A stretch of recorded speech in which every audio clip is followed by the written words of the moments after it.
Mi nombre es Oscar, me dicen Cano. Agradezco la oportunidad de ser yo esta vez quien presenta a Andrés. Bueno, con respecto al tema económico, cada vez que hablamos del proceso cívico-militar eclesiástico, se obvia o no se profundiza mucho en el hecho de que hubieron grandes grupos empresariales también que fueron muy beneficiados y que en cierta forma financiaron al gobierno militar. Y cuando hablamos, por ejemplo, en las primeras jornadas de rupturas y continuidades de un Estado represor, hablamos también de la parte económica, ¿no? Y cómo, por ejemplo, Andrés capaz que tiene más el dato, pero tenemos más de 1000 leyes todavía vigentes de la dictadura hasta hoy en el plano económico. Por ejemplo, la ley de entidad bancaria, que es una de las más importantes. En ese sentido, nosotros consideramos, y incluso en el profesorado de historia lo estudiamos mucho, de que en el plano económico quizás es uno de los que con más fuerza sigue hoy en día vigente esta dictadura represora, y sobre todo en un gobierno de corte neoliberal que gobierna abiertamente para estos grupos. Así que, profe, para mí agradecido, y nada, usted lo puede explicar mejor que yo, así que los siguientes minutos son para vos. Bueno, buenas noches a todos y a todas. Muchas gracias a Sacha y todos los compañeros de la Universidad Popular de Escobar por la invitación. Y bueno, charlando con Sacha sobre cómo trazar en esto de la construcción social de la derecha represiva, a mí se me ocurría trabajar de cómo incluso estos gobiernos desde la dictadura militar y después otros gobiernos de corte liberal, con una misma visión económica y con mismos grupos de intereses económicos detrás, intentan construir consenso social a favor de su proyecto, ¿no? O sea, no solo hay palos, sino también ciertas zanahorias tratando de generar consensos sociales, y cómo se va construyendo ese programa económico incluso en las propias internas, ¿no? Tanto de la época de la dictadura militar como en los gobiernos como puede haber sido el de Menem o el actual de Macri, como hay distintas grupos internos de apoyo e internas entre ellas, porque hay intereses opuestos muchas veces entre los mismos grupos económicos y sectores civiles que bancaron y que se beneficiaron de esta dictadura, tanto locales como internacionales. Y cuando uno mira el comienzo de la dictadura militar, el comienzo del gobierno de Menem, el comienzo del gobierno de Macri y después la evolución, mira que el programa económico también fue mutando, ¿no? Y incluso podemos decir que con sus diferencias, también las situaciones de los gobiernos previos en el plano económico tenían ciertas similitudes. Podemos decir que tanto el gobierno de Isabel Perón, como el de Alfonsín, como el de Cristina Kirchner, terminaron muy apretados en el frente externo, ¿no? Faltaban dólares. En el plano de Martínez Leo, con un Rodrigazo, que había sido un plan económico, que podemos decir, el autor intelectual, Ricardo Sin se llamaba, era un tipo que después armó el SEMA, colaboró con la dictadura y después con Menem, o sea, un hombre de la derecha liberal que había accedido al Ministerio de Economía de la mano de López Rega. Bueno, una política que a usted le resultará conocida, suba del dólar, suba de las tarifas, ¿no? Una política nada original. Y la consecuencia también le resultará conocida, fue una aceleración muy grande de la inflación, peor que la que vivimos el año pasado, porque los aumentos fueron peores, fueron del 500%, bueno, de las tarifas tuvo parejo, pero el del dólar también, y con eso subieron los precios al otro día. Se generó una inestabilidad económica, falta de dólares, al gobierno de Isabel nadie le prestó un mango afuera, y asumen la dictadura militar, y lo primero que hacen es asumir y mantener una fuerte devaluación de la moneda y contener los salarios, ¿no? Un plan muy parecido al que también hace Menem, después que Alfonsín también termina contra las cuerdas, que les toquearon la cosecha de dólares, no tenía financiamiento internacional, el dólar se disparó, vino una hiperinflación por esa disparada del dólar, Y Menem le dio después el Ministerio de Economía a Bungibor, que había sido el que les toqueó la cosecha de Alfonsín y que lo volteó. En definitiva, como moneda de cambio, le dio el Ministerio de Economía y también asume una política de una fuerte devaluación inicial, tratando de favorecer a los sectores exportadores, ¿no? Y muy parecido al gobierno de Macri, ¿no? Cristina muy ajustado de dólares, control de cambio, los fondos buitres bloqueando cualquier financiamiento internacional, y lo primero que hace cuando asume Macri es negociar con los grupos exportadores una devaluación baja de retención a cambio de que liquiden divisas.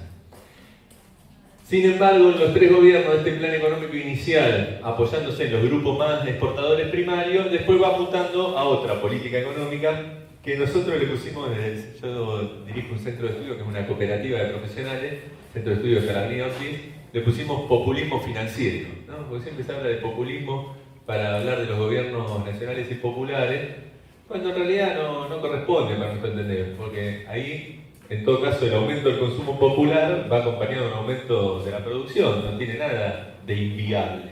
Consume más la gente, se produce más en el país, es un sistema económico normal, el keynesianismo típico del corte del mercado interno. En cambio, populismo financiero le ponemos a este porque es un sistema insustentable que busca generar consenso en distintos sectores sociales mientras se toman medidas estructurales que cambian la matriz económica de un país a través de una política que es la política de tomar deuda en el exterior, con eso planchar el dólar y abrir las importaciones para que la gente contenta se compre productos que vienen de afuera o haga turismo barato en el exterior, ¿no? Entonces, la plata dulce, el dólar barato de la convertibilidad es lo que nosotros denominamos populismo financiero, porque es insustentable, porque ese impulso al consumo de distintos sectores, gracias a la baratura de lo importado, está sostenido en deudas, es totalmente insustentable, porque después el día de mañana esas deudas se acumulan en dólares y no hay con qué pagar. Entonces, una política que nosotros calificamos de populista y financiera porque está basado en una alianza entre estos gobiernos y el establishment financiero internacional, ¿tá? Los grandes grupos financieros, Bradgate, JP Morgan, el HSBC,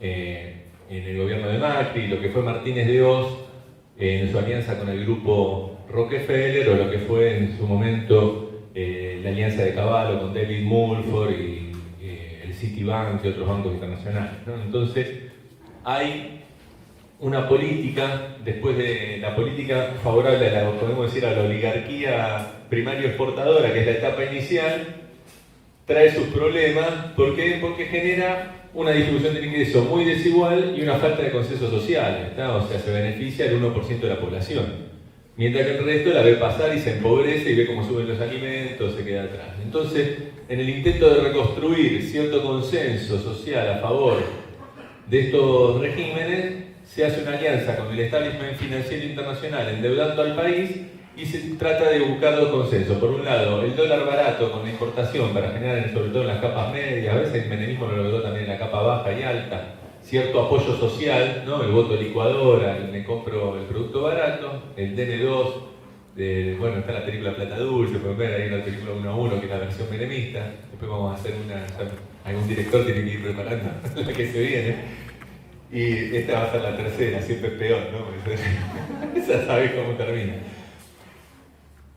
Y aparte, en una primera etapa, con la guita que consiguen de afuera, financian también una expansión de la actividad interna, ¿no? Mediante el crédito, mediante el Estado, incluso haciendo obras, ¿no? Toda la época que se hicieron los estadios, digamos, todas las autopistas en la época de los militares, el Menem lo hizo con sus obras, y ahora fíjense que Macri apuesta en este año electoral a impulsar la obra pública, ¿no? Entonces, como decir que para tratar de generar un consenso se basan en cierta recuperación del consumo de los que todavía tienen un trabajo, especialmente los sectores de servicios, más lo que pueda levantar algo la construcción con la obra pública, con el dólar barato y la importación, y por el otro lado tratando de sostener desde el Estado la actividad mediante la obra pública, ¿no? Y acá se alían algunos grupos locales que pueden pucherear algo de la obra pública. Por ejemplo, el grupo Macri, en su alianza en su momento con la dictadura militar. Entonces, me parece que ahí hay un intento de ganar legitimidad social de parte de estos gobiernos, En la época de la dictadura militar, un economista, Jorge Schwarza, que escribió un libro, La lógica política, la política económica, planteaba bueno, que tenía que ver con incluso posiciones de algunos militares que decían que en su lucha, digamos, contra lo que fue el peronismo y la guerrilla, necesitaban no generar una catástrofe social, ¿no? Que siente desempleo, etcétera, porque era caldo de cultivo social para el fortalecimiento de la guerrilla contra la dictadura, por ejemplo, ¿no? Había una visión de ese sentido. Y ya en la época democrática de Menem o de Macri tiene que ver con la necesidad de ganar elecciones, ¿no? O sea, con un programa que sea puro ajuste y aumento de precio para transferir ingresos a un sector de la población, no te va a votar la población. Entonces, ¿cómo generan un consenso social para validar en las urnas este proyecto económico? Y lo hacen con esta política de populismo financiero.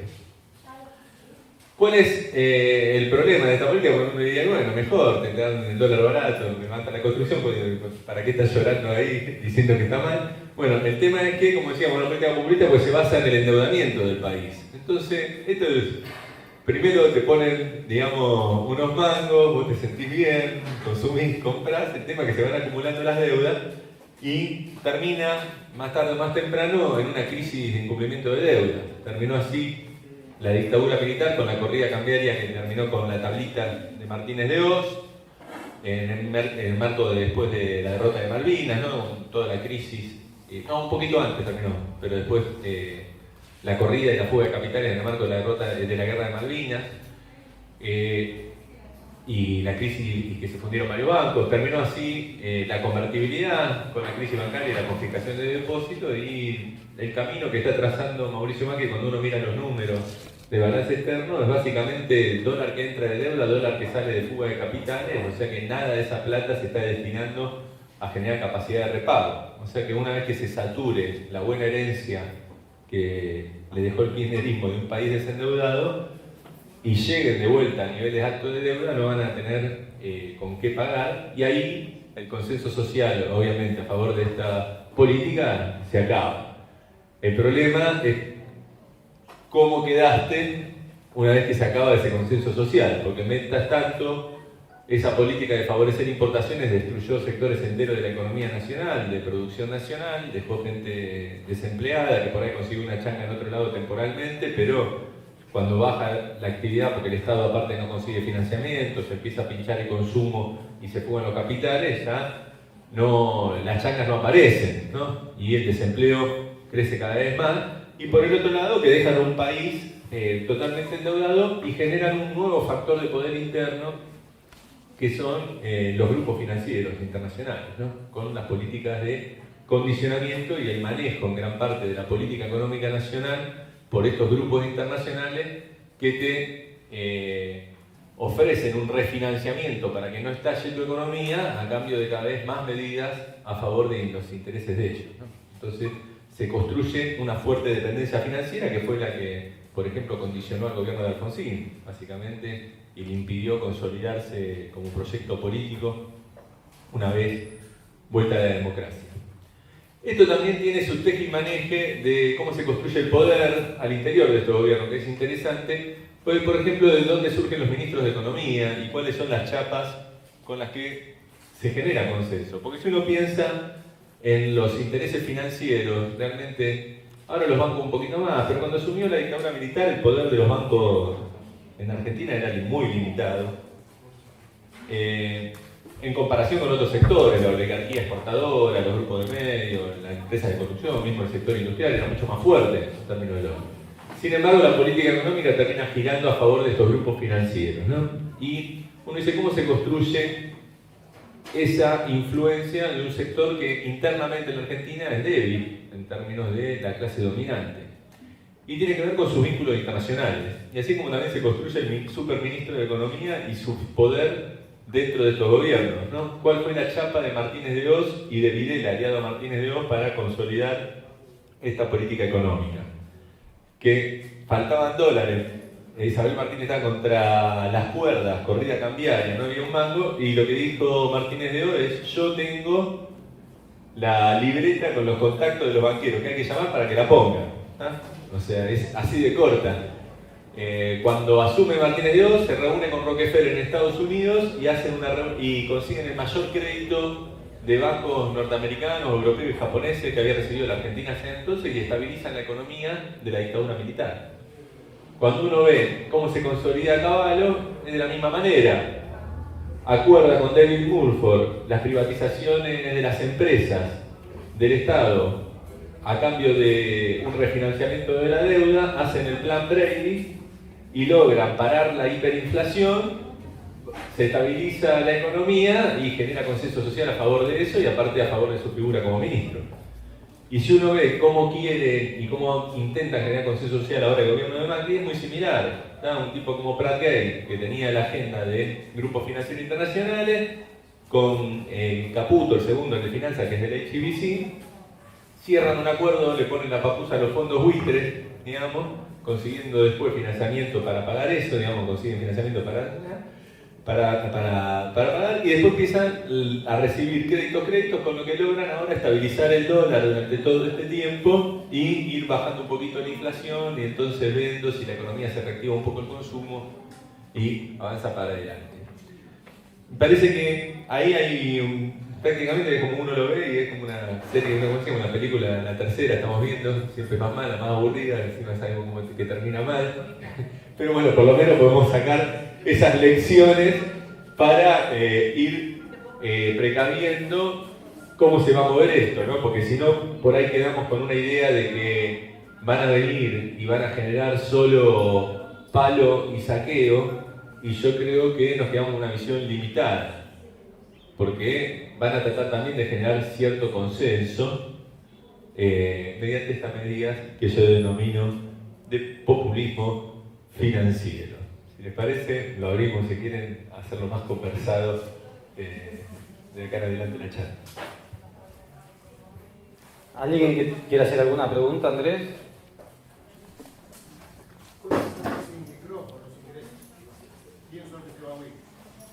Andrés, yo ya te vi en esta postura, por eso sé más o menos. Bueno, gracias. Por eso sé más o menos tu pensamiento, pero si lo podés abundar un poquito, ¿qué es la verdad y mito detrás del Estado y particularmente el aumento del poder adquisitivo vía aumento de salarios como generador de inflación?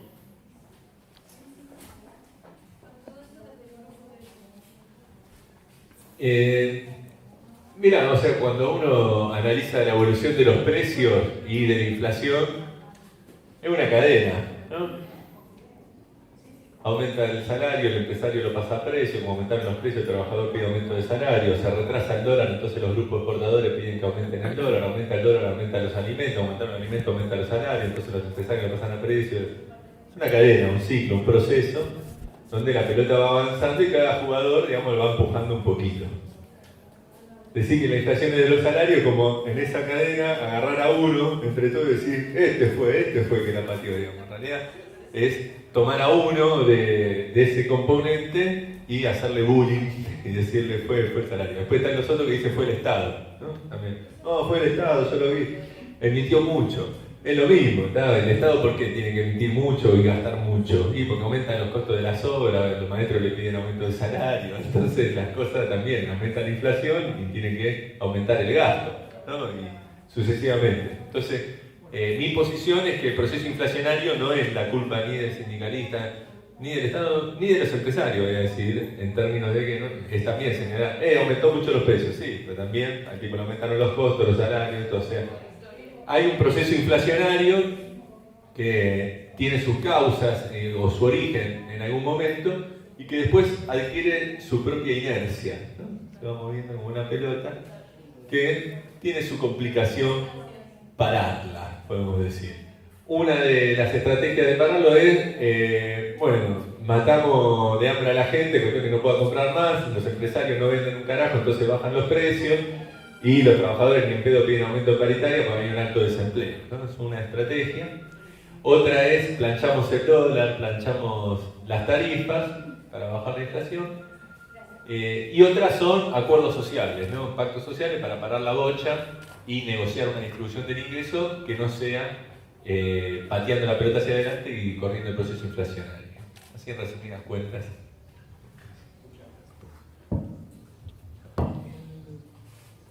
El planteo que a veces se nos hace o a veces vemos nosotros es que en la historia reciente hay una especie de ir y venir entre modelos donde el Estado evidentemente tiene mucha más actividad y control o participación, y lo otro que se acerca a este liberalismo de, como decía Martínez II, liberar las fuerzas productivas y demás. Lo que a veces decimos, bueno, hay un modelo que podríamos llamar filo-keynesiano o neo-keynesiano a una media, y modelos liberales que en algún momento toman algún tipo de intervención o de control, precisamente, como vos decís, para evitar este tipo de crisis. ¿Cuánto hubo, si es que lo hubo, de esta cercanía con las ideas del keynesianismo durante el periodo de los Kirchner? Sí, lo que vos describís, Marcelo Diamant, que era un economista ligado a la UIA, ¿no? Empresarial, pero industrialista, decía el péndulo argentino, ¿no? Que oscila entre los gobiernos populares y liberales, ¿no? Hay dos formas de verlo. Desde el lado de los liberales vienen los populistas, redistribuyen hasta que no hay más, entonces tienen que venir ellos a decir, basta muchachos, antes de cortarse todo, hay que invertir algo.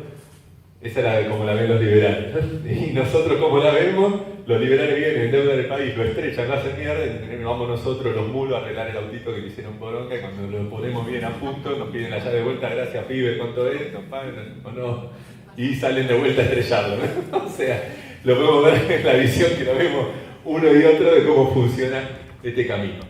Detrás de esto hay cuestiones estructurales, ¿no? Que tienen que ver con los límites a la política keynesiana en un país de la periferia del mundo, ¿no? Nosotros vamos, gobierno popular, decimos vamos a redistribuir ingresos, muchachos, del trabajador, ese que produce valor, aumenten los salarios, pum, creamos esto, el Estado gasta, la educación pública, se mueve el consumo, la gente tiene laburo, los empresarios venden, invierten, hasta que chocamos, pum, con... yo a veces digo que es como en la granja, digamos, la tranquera, ¿no? Chocamos con la tranquera y viene el capataz y nos pega el latigazo diciendo, ¿qué pasó con la pionera que anda alborotada, ¿no? Bueno, ese latigazo del capataz es la falta de dólares, que en verdad manifiesta problemas de nuestra estructura económica y nuestra inserción internacional.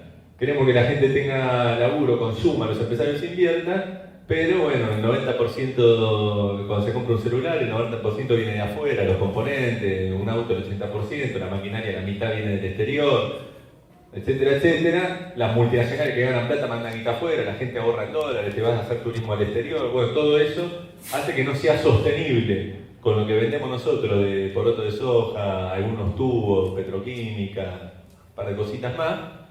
No alcanza para seguir sosteniendo ese volumen de consumo, ¿no? Entonces nuestra estructura económica y nuestra inserción internacional no permiten al gobierno popular seguir avanzando, se choca la cabeza contra la restricción externa, digamos que es el capataz que viene a pegar el siglo, y viene el patrón de la estancia a imponer el orden un tiempo, ¿no? A veces manda el capataz y a veces viene el patrón en persona, que es como nos está pasando ahora, ¿no? No quieren capataces intermediarios. Cuando decía que los capataces andaban medio en complicidad con los peones, ¿no? Los capataces vienen a ser muchas veces la clase política, los militares, ¿no? Son el instrumento civil interno de los grandes factores de poder locales e internacionales para disciplinar al pueblo, ¿no? Como acá andaba, los milicos ya estaban en desuso y en la clase política se andaba levastisca, incluso enfrentaron a los grupos de medios, tuvo que venir el patrón en persona, no se quiere quedar mucho tiempo, ¿verdad? No le gusta andar ahí en la pionada, viene a poner orden, un par de latigazos, un par de rebencazos, y después va a dejar algún otro capataz a disciplinar a la clase política. Ese es un poco el proyecto. Pero bueno, choca esto y vienen los sectores liberales, ¿no? Que enfrentan este problema. Y bueno, la solución va por dos lados. La solución conservadora es la que intentan inicialmente, que es decirle, muchachos, tanto consumir, tanto invertir, tanto producir, no alcanza. Y aparecen lo que yo llamo que no son economistas, sino que son administradores del subdesarrollo, ¿no? Porque esto es básicamente el subdesarrollo, ¿no? Nuestro límite a poder generar condiciones dignas de vida para nuestra población. Y los administradores de subdesarrollo aplican la fórmula contraria a la que dijo Máximo Kirchner, ¿no? Que cierren los números con la gente afuera, sería. Es la fórmula contraria. ¿Y cómo hacen eso? Reduciendo el consumo popular. Bajan el gasto público, bajan el salario, reducen el consumo popular, la gente se compra menos celular, menos auto, no van a Brasil, no ahorran en dólares ni en pesos, no se van a Brasil ni a las toninas. El empresario no invierte porque no tiene a quién venderle, no trae máquina al exterior, no manda guita afuera porque tampoco gana, y se va achicando el gasto de dólares para equilibrar la economía. Se equilibran los números con la gente afuera.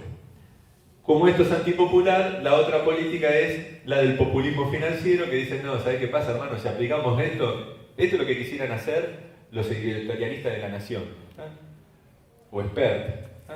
El editorialista de La Nación dice, lo que hay que hacer es eso. Lo otro no va a funcionar. Entonces están como locos ahora mismo hasta con Macri, porque dicen, este Macri está tomando deuda en forma irresponsable, que es real, digamos, que después no va a poder pagar.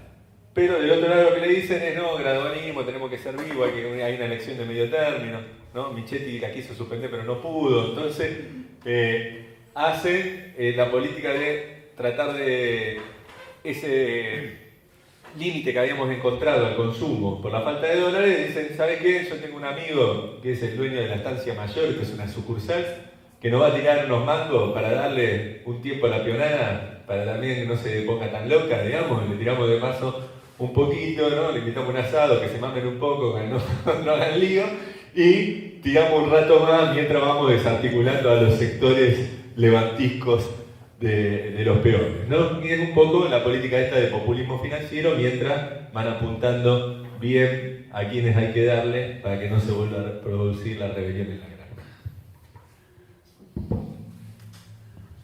¿Alguien más?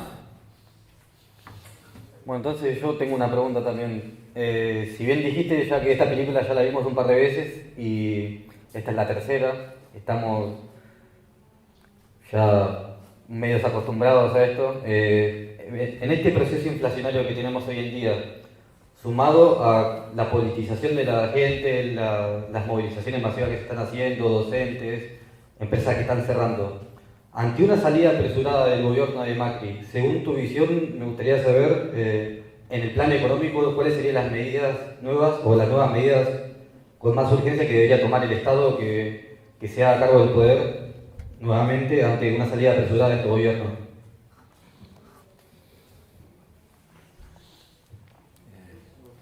Qué sé yo, la verdad que ¿sabés lo que puede ser esa salida apresurada, el quilombo económico que puede haber? No. Es como hacer futurismo, ciencia ficción. Hay que ver cómo están las cosas. Con cartas tenés después para jugar. Sí, no, lo veo muy difícil. Si querés te puedo, como viste, como yo estoy acostumbrado, un tiempo ahora voy menos porque me menos en menos medios, pero viste a ir a los medios, yo me acostumbré a que un periodista me pregunta algo y yo contesto lo que se me ocurre, lo que a mí yo quiero hablar, me importa tres carajos que me preguntó. Es la mejor fórmula para vos transmitir un mensaje independientemente. Te preguntan, ¿qué piensa de la inflación? Bueno, yo creo que el gobierno de Macri tiene que hacer una reforma. Bueno, ¿está? Bueno, ahí vamos. Entonces voy a ir con lo que yo quiero decir. ¿Cómo se construiría una agenda ante este problema que tenía un gobierno popular de que llegó al límite, ¿no? Chocamos con la tranquera, vemos que ya están viniendo con los rebencazos, y cómo construir una agenda, ¿no? Ahí yo no voy a decir que yo tengo la fórmula mágica, ¿no? Yo voy a decir otras visiones que podemos decir, antes de describir las dos, podemos decir por derecha, ¿no? La de el ajuste y la del populismo financiero. Otras, y que históricamente, digamos, se practicó en Argentina, la otra es la desarrollista, ¿no? Que uno podía identificar a Scioli con ese camino, que la idea que tenía es, lo que hacemos es una alianza estratégica, incluso Scioli, incluso el kirchnerismo con el acuerdo de Vaca Muerta, ¿no?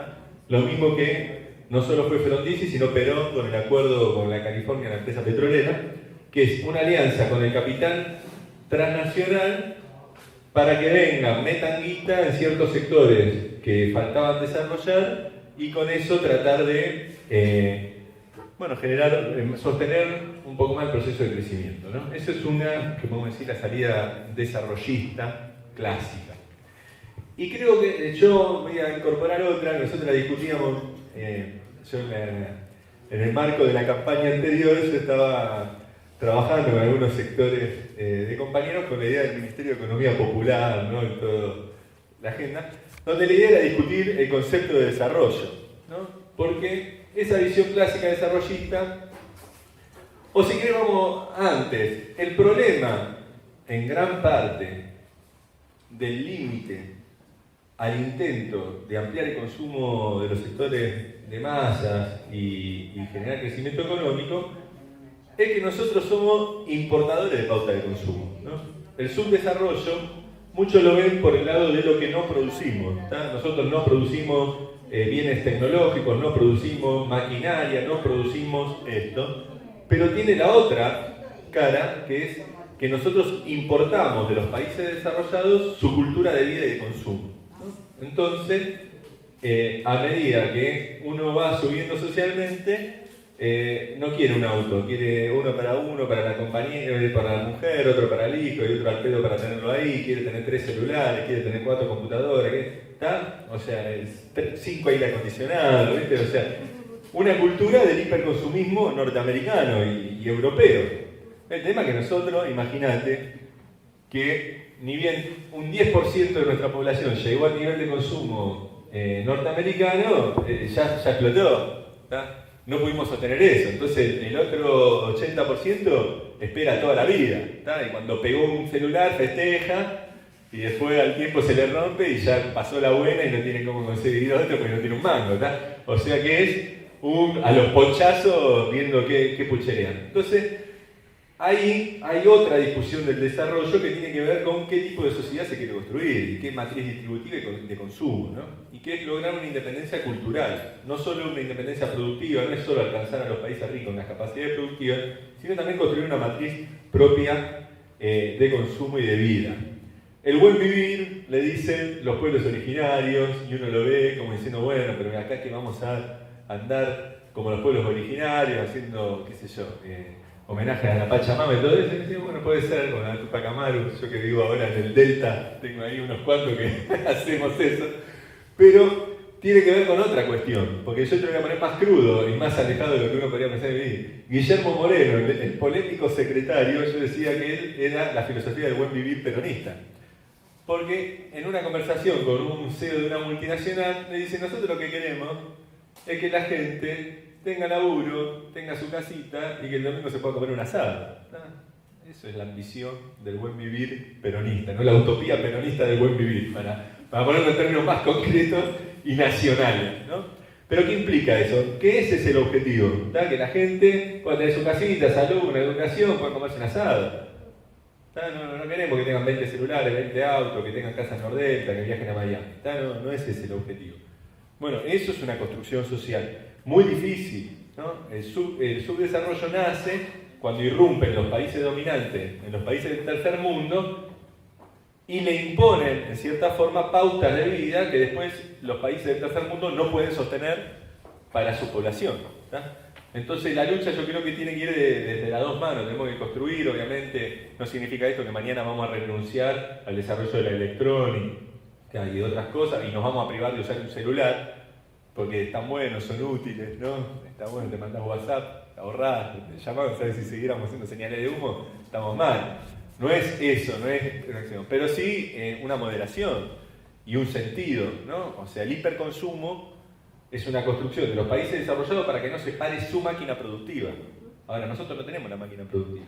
O sea, que si importamos el hiperconsumo, lo único que hacemos es chocar permanentemente con crisis. Tenemos que construir también una matriz cultural y de consumo. Como ven, dije lo que se me cantó.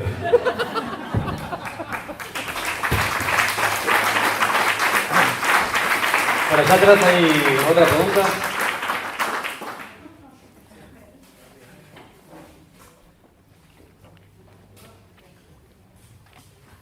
Hola, ¿cómo estás, Marcos?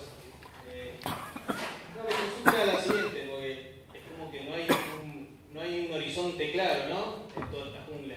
Porque, por ejemplo, vos estás diciendo que es la tercera vez que vimos esta película, eso quiere decir que todas las anteriores veces que por ahí se quiso desarrollar un gobierno populista o centroizquierdista, no se pudo desarrollar, vinieron, como decían hoy, a la derecha, pero me parece que se está viendo que el tema de la inflación es algo sistémico, ¿no?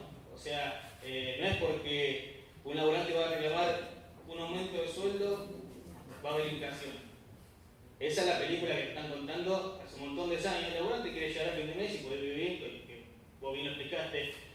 Un docente por ahí que reclama un sueldo desde hace muchos años, porque muchos años se está reclamando mejoras salariales en la docencia, cuando viene un año en que la inflación subió 10 puntos y no te lo subió nunca el sueldo, mediante el detenimiento de la economía, como bien explicaste, de no consumir, tratan de que no se le escape la bala por la culata.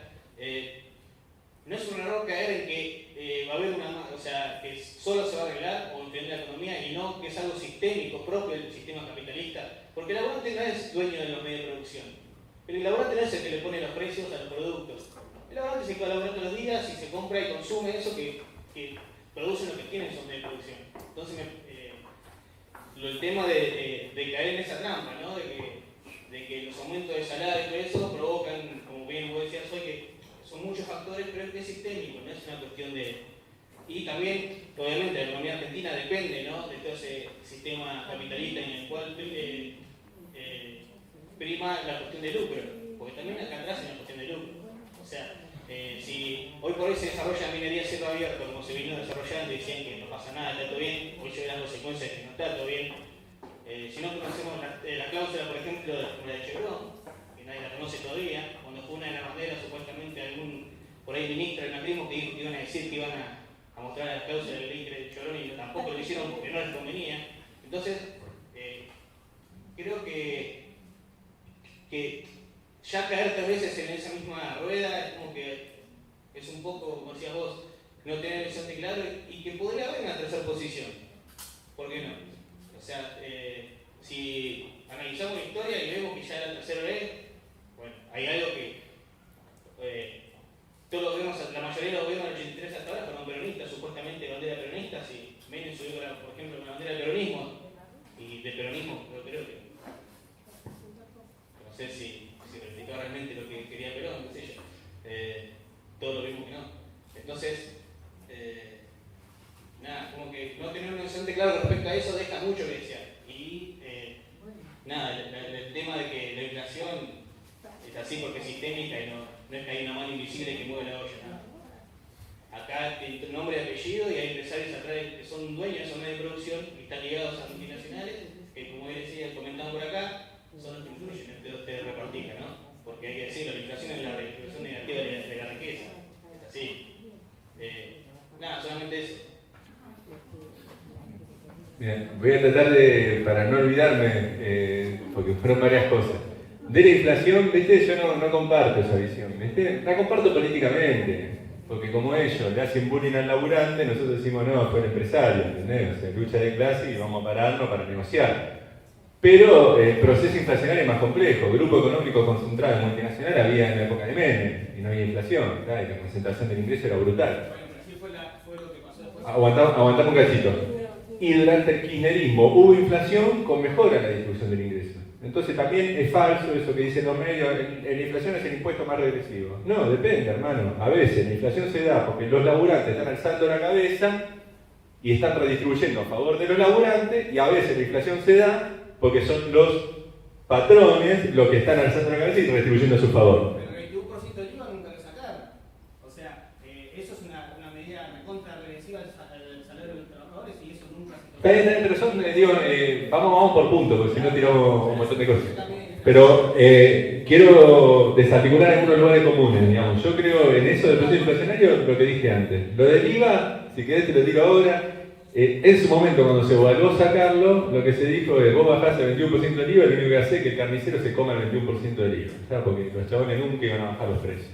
Entonces, no, sí, pero igual, olvidate, o sea, bajar el 21% del IVA se lo morfan todos los comerciantes, acá nadie va a bajar el precio.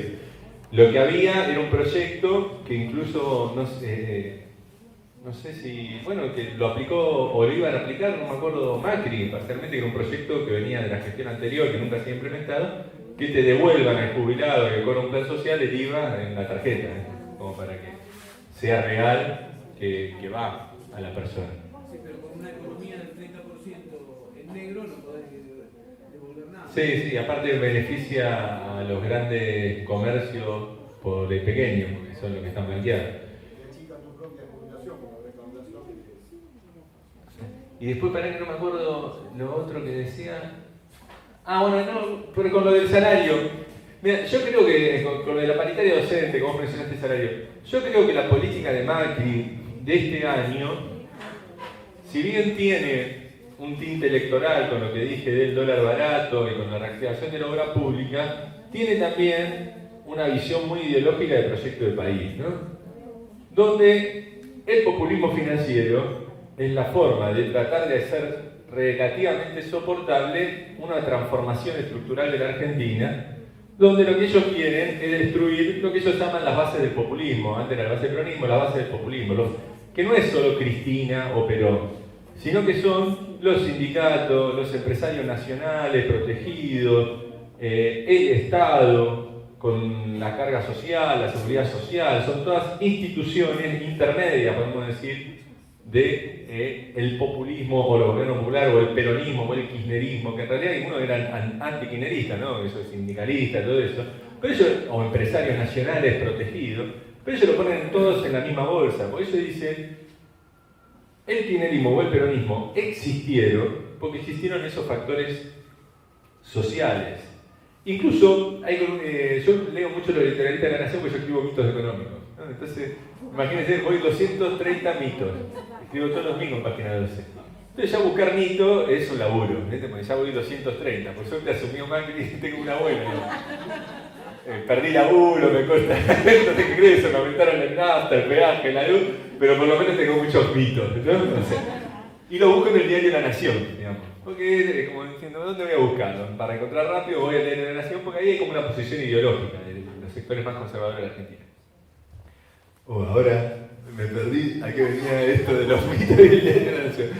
Ah, bueno, había una nota de un tipo, claro, ellos estaban medio indignados, porque decían, nosotros ganamos las elecciones, ¿no? Bueno, ganamos las elecciones, no fuimos con los militares, ganamos las elecciones con nuestro proyecto de país, que no es el populismo, sino el contrario, y terminamos negociando con los sindicatos, con los gobernadores, con esto, nosotros, con lo otro, y todos nos piden taca, plata de acá, plata de allá, negocio de acá, negocio de allá, el empresario nos apretan de todo lado, y al final este plan económico no es el que nosotros queríamos, es un plan de negociación y consenso con factores de la política, del gobierno provincial, del gobierno municipal, del sector empresarial, del sector sindical, ¿no? Propio de la vida democrática que estos sectores tanto disgustan. Incluso yo creo que debe haber sectores de la clase dominante que están con la idea de que su proyecto de país no es viable en democracia y tienen que avanzar sobre estos factores de poder. Entonces yo creo que la línea de Macri de este año, mientras trata de generar ese consenso social con obra pública y con el dólar barato,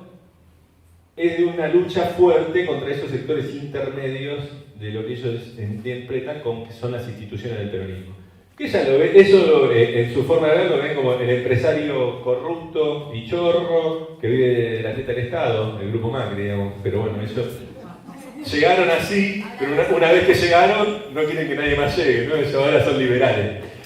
El sindicalista, alcahuete y tranza y ladrón, ¿tá? Y el Estado que gasta y despilfarra sin ningún ton ni son y le quita ingresos a los sectores productivos y mantiene vagos en el empleo público, ¿no? Básicamente esa es la visión de ellos, de estos factores intermedios, pero en realidad es el sindicalismo, el empresariado nacional vapuleado por izquierda y derecha, y el sindicalismo también, y nuestro querido Estado también vapuleado por izquierda y derecha, que son, bueno, como somos los argentinos y lo que hemos logrado como instituciones de nuestra representatividad social, que son ni mejores ni peores que cualquier país del mundo. Vayan a ver lo que son los sindicalistas en cualquier país del mundo, los empresarios, los estados, y no son mucho mejores. Hay algunos que son mejores, sí, pero son pocos, ¿no? Los suecos, los noruegos, uno dice qué bien, pero cuando anda China, Estados Unidos, anda Brasil, o sea,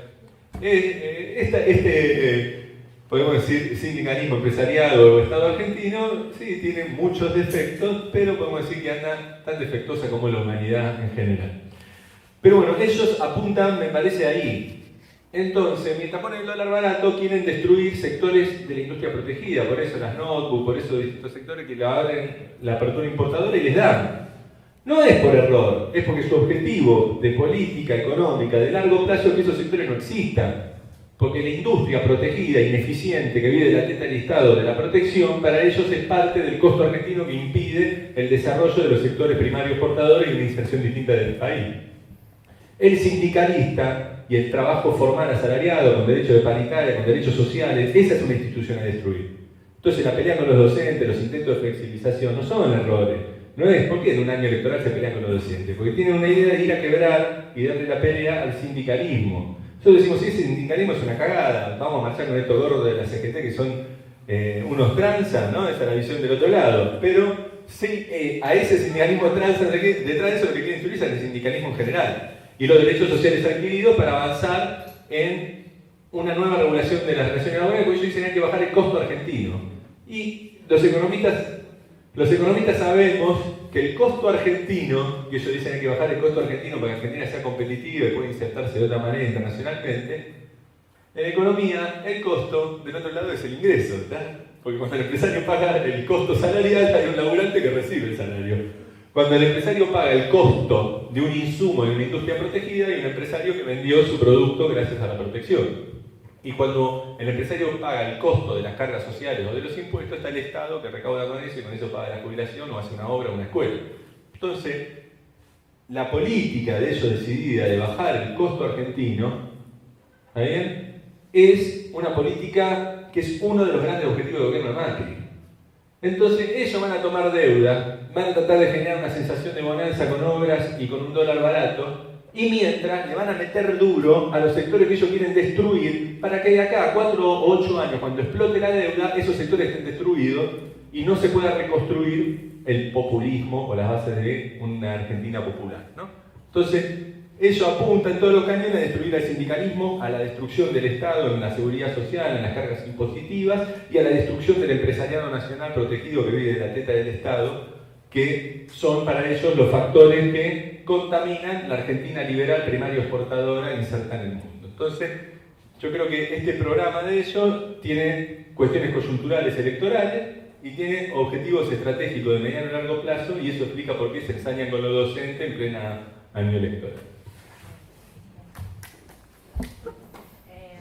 No sé si me vas a entender mucho la pregunta, pero yo quería retroceder al 2001, cuando se creó el corralito y la mayoría, bueno, yo era muy joven, no tenía trabajo, digamos, entonces no lo padecí, digamos, no me dejaron plata en el banco y tuve que salir con la olla. A mí sí, ¿eh? Estaba cagada de hambre en mi casa. Yo había sido empleado bancario y me quedaron con... Bueno, no, mi pregunta igual. ¿Cómo te das cuenta cuando va a pasar eso? Porque hubo mucha gente que retiró guita de los bancos porque se venía esta movida, o sea, solo la prole se quedó, digamos, con el hecho de la guita en el banco y fueron los que pagaron el desastre económico. Digamos, ¿cómo podría hoy nosotros darnos cuenta de que estamos yendo? Que obviamente estamos yendo, ¿no? ¿Cuánto hay que comprar dólares? Esa es la pregunta. Claro, exacto. Tengo un pibe de 2 años en este momento. No es la misma situación. Bien, esto funciona, esto es un esquema de financiamiento especulativo, ¿no? O sea, la Argentina va a sostener, digamos, que vos tengas la guita acá y que rinda más un plazo fijo que el dólar, etcétera, etcétera, siempre que haya gente poniendo guita en dólares a nuestro país. Entonces lo primero que la pusieron y se la llevan, viven de lo que pusieron después. Voy a traer un recuerdo de esa época que vos decís, en la que yo un poquito antes estaba en el CBC, ¿no? Empecé a entrar en la facultad, medio desorientado en la política, un poquito, digamos, ahí, y veía unos carteles de, creo que era el PTS, que decía "Viva la Revolución de Albania", ¿no? Decía, bueno, ¿qué pasó en Albania? ¿No? Y en Albania, yo creo que en Albania, estoy casi convencido, el técnico fue Kempes. ¿Algún futbolero puede ser que el técnico de la selección de Albania fue Kempes en ese momento? Bueno, hay que confirmarlo. En ese momento era Kempes, que estaba en Albania, ¿no? Y él contó cómo fue la Revolución de Albania. Y había venido una financiera que prometía, como te dijera ahora, un plazo fijo, una tasa del 50% anual, ¿verdad? O sea, una tasa muy alta. Entonces vino una financiera, prometía esa guita y pagaba efectivamente. Pagaba esa guita. ¿Cómo la pagaba? Ninguna actividad productiva rinde tanto como para que esa financiera prestando la plata pueda recuperar semejante nivel y pagarle al que le dio la plata un 50%. La pagaba con la plata de los que iban entrando, ¿está? O sea, iban entrando alguno y con eso le iba pagando a otro. Mirá, paga, entonces entraban más y la cosa anda. ¿No? Eso es un esquema de cómo se sostiene un esquema especulativo. La convertibilidad fue lo mismo, la época de Martínez de Oro fue lo mismo y lo que intentan ahora es lo mismo. ¿Por qué se sostiene este valor del dólar y no hay una corrida y no se va toda la mierda? Porque le están metiendo guita en Argentina. Con créditos internacionales están consiguiendo plata. Si le dejan de prestar, se cae.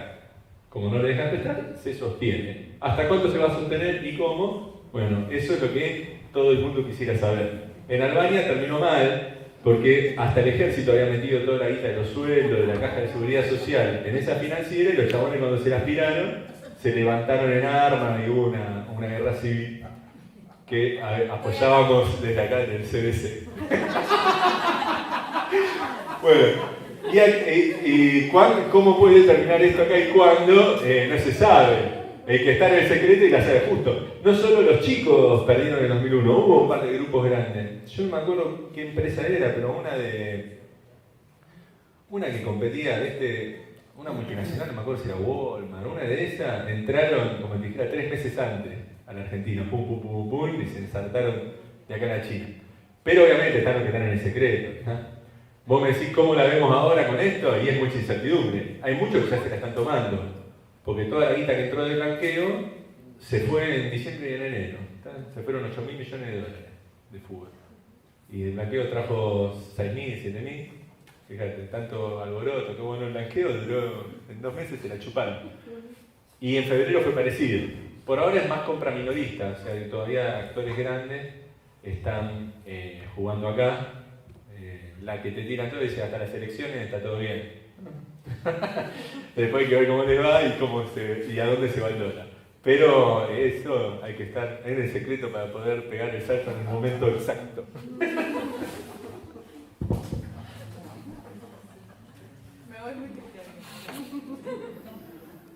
No especules, dedícate al trabajo. Acá. Bueno, la última, Andrés. A ver, no sé si es autocrítica. En realidad me vas a contestar lo que vos quieras, pero si tuvieras que hacer una autocrítica, digamos, a los últimos años económicos del gobierno de Cristina, la construcción de Axel Kicillof, digamos, ¿qué cosa distinta hubieses hecho vos como economista? O sea, te estoy poniendo a vos, ministro de Economía. ¿Qué cosa, así podés contestar lo que vos querés, qué cosa distinta hubieses hecho? Digamos, o te gustó todo, estaba bien llevado, o había cosas que la verdad no estabas de acuerdo y que hubiese sido piola haber tomado otro camino, otra medida. Bueno, eso es como un lujo porque yo con el diario del lunes te voy a contestar lo que había que hacer el domingo. Yo creo que donde le erramos fue en el año 2011. O sea, nosotros cuando ganamos con el 54% de los votos, para mí, ahí teníamos que haber hecho una política de un gran acuerdo social para cortar la inflación. O sea, y de esa forma avanzar en frenar un poco la fuga de capitales, que tenía entre otras cosas que ver con que la política cambiaria con la de precios estaba muy desajustada. Estaba una inflación del 20-30% anual y el dólar planchado durante 3 años y todo el mundo se empezaba a especular a ver cuando lo toca. O sea, se genera eso, desórdenes financieros. Eso podemos decir en lo que es la política más macroeconómica. Me parece que con el consenso político que asumió Cristina, tendría que haber hecho un gran acuerdo social para frenar en ese momento el proceso inflacionario, ¿no? Con un gran acuerdo social. Y con eso le hubiera dejado menos juego a lo que fue, bueno, que terminó. Déjame pensar, 2011 nosotros asumimos y al toque ya nos tenían contra las cuerdas con corrida cambiaria, ¿no? Entonces era momento de parar la bocha con la inflación, tratar de acordar, digamos, una política más, al estabilizar la inflación se podía el dólar, digamos, sostener, digamos, sin tanta corrida con cuándo van a devaluar, digamos. Me parece que eso es en términos más macroeconómicos. Después, en términos más estructurales, más allá de la política industrialista, que uno puede decir si mejor o peor, si tenemos que haber hecho más motores, digamos, una política mejor en lo industrial o en lo energético, ¿no? Todo el tema. Yo creo que lo que te marcaba antes, lo que decía yo sobre replantear la pauta de consumo. Entonces nosotros me parece que teníamos que haber construido una agenda, miren como le dicen los liberales, de segunda generación, digamos, eso, una agenda de segunda generación de un proyecto popular. En una economía con las complicaciones que tenía, ¿no? Y que no pasaba por el aumento del consumo. Yo siempre decía, por ejemplo, nosotros teníamos una problemática que no abordamos, o que la abordamos con obras, pero no integralmente, no la pudimos resolver, el tema de la vivienda. Digamos, mucha gente durante la etapa kirchnerista se complicó la vivienda en vez de consiguió laburo y todo lo otro, pero la vivienda propia se deterioró, el acceso a la vivienda propia. Y construir casas no gasta dólares, ¿no? O sea, es una política que recién al final, con el plan Procrear, todo se vio, digamos, se dio un impulso, pero ahí había mucho para avanzar con poco gasto de dólares, ¿está? Esto lo dijo un sindicalista, no lo voy a nombrar porque le tengo bronca por cómo se dio vuelta, pero él decía con razón en eso, decía, cuando termine esto, van a estar los laburantes que ahora tienen auto y aire acondicionado y que viven del alquiler, se van a quedar sin laburo y van a estar durmiendo dentro del auto tratando de prender el aire acondicionado, ¿está? Y en cambio, por ahí cambiaba menos el auto un laburante, pero se compraba en cuota una casa propia y esto le hubiera dado más oxígeno, ¿está? A la economía, hubiera movido más la economía y todo lo otro con menos gasto de dólares. Y aparte no solo eso, sino con lo que yo decía antes de qué es el desarrollo, de replantearse eso, ¿tá? Que el desarrollo no puede ser el consumismo, digamos, sobre todo lo importado. Nosotros reactivamos la economía en 2013 de la mano de la electrónica y del automóvil, ¿tá? Una economía con falta de dólares, reactivamos los dos sectores más intensivos en gasto en dólares. Eso no tiene mucho bollete, digamos, no tiene mucha racionalidad. En cambio, pero por otro factor más, porque no es lo mismo que te agarre un sinceramiento liberal, como decía este sindicalista, con el auto y el celular, que con tu casita propia, ¿está? Porque vos perdés el laburo, tenés casa propia, la pucherías, hermano, o sea, la pelea. Ahora, te quedás sin laburo, estás alquilando, quedaste en la calle, ¿está? Estás en el horno.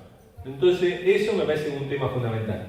Y parecido a eso, eso sería la vivienda propia, es la construcción de una agenda que tiene que ver con la satisfacción y de derechos sociales que no requieren dólares, ¿está? Política cultural, política educativa, política deportiva, política alimentaria, distintas políticas finas que permiten que la gente viva mejor y no se gastan muchos dólares, ¿está? O sea, con una política de deportes. Nosotros no tuvimos una buena política de deportes, ¿está? De deporte popular, digamos, para fomentar el deporte. Alimentaria, nosotros tuvimos, incluso con la mejora del nivel de vida de los sectores populares, una alimentación que genera obesidad con desnutrición en muchos barrios populares, ¿está? Problema de obesidad, bueno, acá estoy marcando agendas de políticas públicas que no requieren tener dólares, ¿está? Para resolverse. Todavía me parece toda una agenda de políticas públicas muy importante para abordar que no se logró.